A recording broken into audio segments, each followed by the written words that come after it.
जय शिवराम मित्रांनो, पॅलेसचे आहोत. 100 रुपये पर रीच तिकीट आहे. कॅशच लागतं. ऑनलाईन वगैरे ट्रान्झॅक्शन लोक घेत नाहीत आणि ऑनलाईन बुकिंग पण होत नाही. आणि ऑनलाईन वेबसाईटवर बुकिंगसुद्धा होत नाही. तर म्हैसूर पॅलेस बघायचं असेल तर कॅश कॅरी करा. बहुतेक ठिकाणी कॅशच चालते, हे लोक ऑनलाईन घेत नाहीत. तर हे गोष्ट लक्षात ठेवा. चला आतमध्ये बघू कसं आहे ते. नमस्कार, जय शिवराम मित्रांनो. बँगलोरला पर्यटनासाठी गेलेली व्यक्ती ही म्हैसूर पॅलेस बघायला जातेच.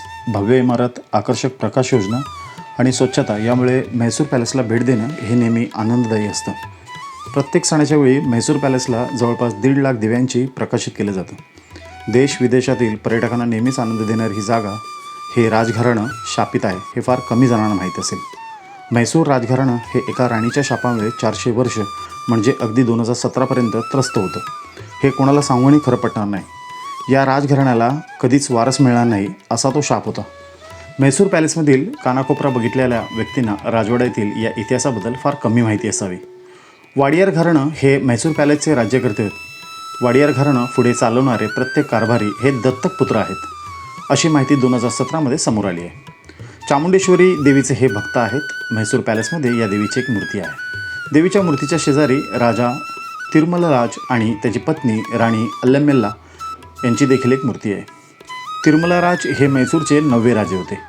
अशी आख्यायिका सांगितली जाते की वाडियार घराण्याने तिरुमलराज या राजाकडून म्हैसूरचे राज्य धोक्याने मिळवलं होतं. या घटनेनंतर तिरुमलराज हे आजारी पडले होते व तिरुमलराज यांचं आजारपण वाढत गेलं आणि त्यांचं निधन झालं.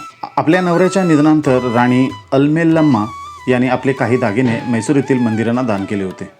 वाडियार घराण्याचे म्हैसूर राजाची मालकी मिळवण्याने त्यांनी राहिलेले दागिने राणी अल्लमेला यांच्याकडून घेऊन येण्यासाठी आपल्या सेवकांना पाठवलं होतं. राणी अल्लमेलम्मा यांनी हे दागिने सेवकांना देण्यास नकार दिला. सेवकांनी बळजबरीने हे दागिने घेण्याचा प्रयत्न केला. तेव्हा राणी दागिने घेऊन कावेरी नदीकडे पळाल्या. कावेरी नदीमध्ये उडी मारताना त्यांनी राजवाड्याकडे बघत वाडियार घराण्याला हा शाप दिला की ही नदी ओसाड व्हावी, ही जमीन नापीक व्हावी आणि आम्हाला धोका देणाऱ्या वाडियार घराण्याला कधीही संतान होऊ नये. 1612मध्ये राणी अल्मेलम्मा यांनी दिलेला हा शाप 405 वर्ष म्हणजे 2017पर्यंत कायम होता, असं स्थानिक लोक सांगतात. वाडियार घराणं हे आजपर्यंत त्यांच्या नातेवाईकांना आपल्या गादीवर बसवायचे आणि आपली सत्ता कायम टिकवायचे. 2017मध्ये तत्कालीन राजा यदुवीर कृंशदत्त चामाराज यांनी त्रिशिका कुमारी यांचा राजविवाह संपन्न झाला. या दाम्पत्याला पुत्रप्राप्ती झाली आणि या शापातून वाडियार घराणं मुक्त झालं, असं वाडियार घराण्याने सोशल मीडियावर घोषित केलं आहे. राणी अल्लमेलम्मा यांच्या शापातून मुक्त होण्यासाठी वाडियार परिवार हे त्यांच्या मूर्तीची वर्षानुवर्षे पूजा करत आहेत. यदुवीर कृष्णदत्त आणि त्रिशिका कुमार यांना झालेला पुत्र हा चमत्कारी असल्याचं वाडियार घराण्याकडून सांगितलं जातं. म्हैसूर पॅलेस हा दरवर्षी दसऱ्याच्या दिवशी सजवला जातो. दसऱ्याच्या दिवशी साजरा केल्या जाणाऱ्या या सोहळ्यात जंबू सावरी या नावाने ओळखलं जातं. या सोहळ्याच्या वेळी म्हैसूर पॅलेसमधून एक शोभायात्रासुद्धा काढली जाते, ज्यामध्ये चामुंडेश्वरी देवी आणि राणी अल्लमेलम्मा यांची पूजा केली जाते. राणी अल्लमेलम्मा यांनी कावेरी नदीमध्ये ज्या ठिकाणी आपला जीव दिला त्या जागेला तळकाडू हे नाव आहे. तळकाडूची जमीन नापीक व्हावी आणि त्याच्या जवळच्या मलंगी या जागेत पाण्याचा भोवरा तयार व्हावा अशी इच्छा राणी अल्लमेलम्मा यांनी व्यक्त केली होती. राणीच्या या दोन्ही इच्छा निसर्गाने मान्य केल्या होत्या, हे एक आश्चर्य आहे. तालाकाडू येथील बहुतांश जमीन ही आजही ओसाड आहे आणि मलंगी या जागेत अतिवृष्टी होत असते. 1612मध्ये राणी अल्लमेला यांच्या निधनाची बातमी म्हैसूरमध्ये पसरतात तिथल्या तत्कालीन वाडियार घराण्यातील राजाने तिची एक सोन्याची मूर्ती तयार करून घेतली होती. राजाने म्हैसूर पॅलेसमधील एका भागात या मूर्तीची विधिवत पूजा करून स्थापना केल्याचे दाखले काही इतिहासकारांनी सुद्धा दिले आहेत. 7 डिसेंबर 2007 रोजी वाडियार राजघराण्यात मुलाचा जन्म झाला आणि राणी अल्लमेला हिने वाडियार घराण्याला आपल्या शापातून मुक्त केलं, अशी यावर्षी स्थानिक लोकांमध्ये चर्चा झाली. विज्ञान आज खूप पुढे गेलं आहे मित्रांनो, तरीही वाडियार राजघराण्याला आणि राणी अल्लमेला यांच्या शापावर कोणता पर्याय काढता आला नाही, ही वस्तुस्थिती आहे. नक्की म्हैसूरला जाणं झालं तर ह्या ठिकाणी भेट द्या. आपले अभिप्राय आम्हाला कळवा आणि आमचा ब्लॉग कसा झाला आहे ते नेहमीच आम्हाला आपल्या अभिप्रायाने कळवा. आम्ही आपल्या अभिप्रायाची वाट पाहत आहोत.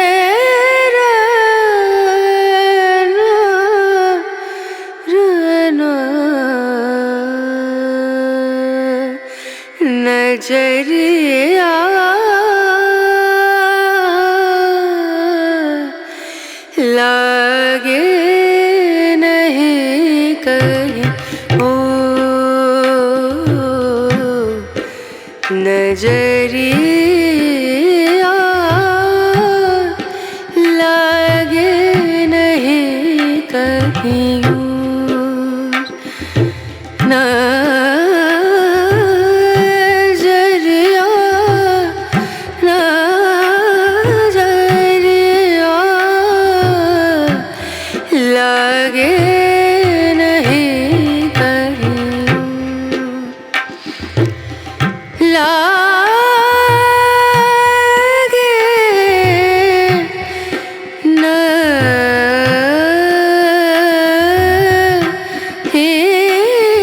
कहीं और नजरिया लगे नहीं कहीं और नजरिया लगे नहीं कहीं और नजरिया लगे नहीं कहीं और लगे नहीं कहीं और लगे नहीं कहीं और